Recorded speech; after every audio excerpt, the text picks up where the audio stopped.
Cooking is undoubtedly fun, but it's also very hard. Sometimes the last thing you want to do after a long day's work is put more effort and time into food that you'll be done with in less than 5 minutes. My solution to this problem is a dish called kimbap. It's a rice-based dish that can be prepared in less than 10 minutes and with only 4 ingredients. Not only that, but it can be eaten for breakfast, lunch, and dinner. Today I'll be showing you how to create such a thing so you too can enjoy it. For this demonstration, I will actually be making this dish in real time to show you how simple it is to make it. I'll also show you how fancy or how to add your own touch to this dish so you can enjoy it however you like. The first step you'll need are, of course, the ingredients. You can't really cook anything without the food to make it.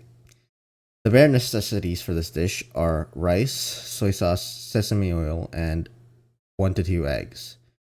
The fine amounts for this ingredient aren't too important, so you can choose however much you want.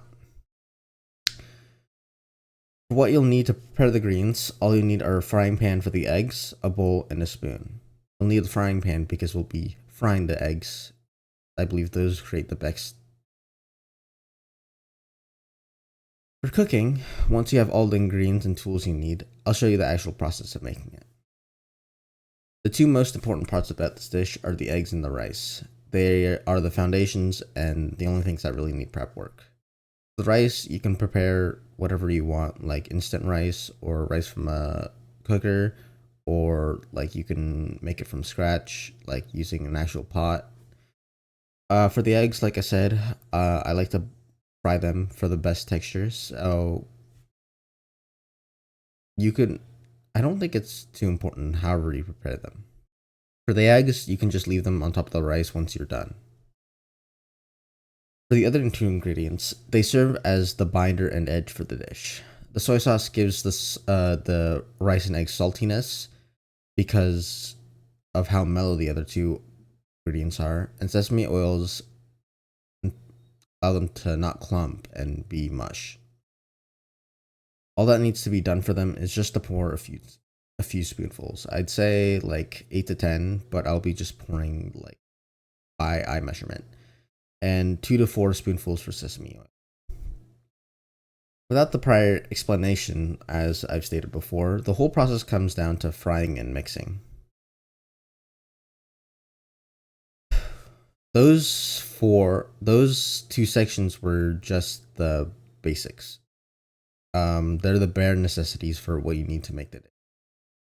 I personally like to add sesame seeds because they add more texture on top of what's at base.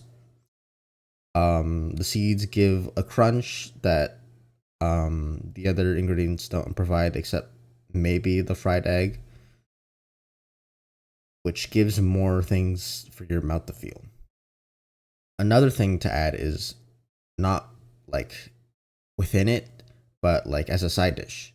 I really like to have kimchi because since kimbap is a savory dish that's usually eaten warm when eaten, you get to have contrast with like a cool, crunchier side dish, which kimchi perfectly fits. It's also a really good palate cleanser, so you can not get bored of the taste of kimbap as you eat it, which I really enjoy as well. Ultimately, we looked at the ingredients and how to prepare them. We looked at the ingredients and how to bring them together to actually make the dish. What I really wanted to get out of that is that this kimbap is a super easy, super fast dish that anyone can make and fall back on for fulfillment.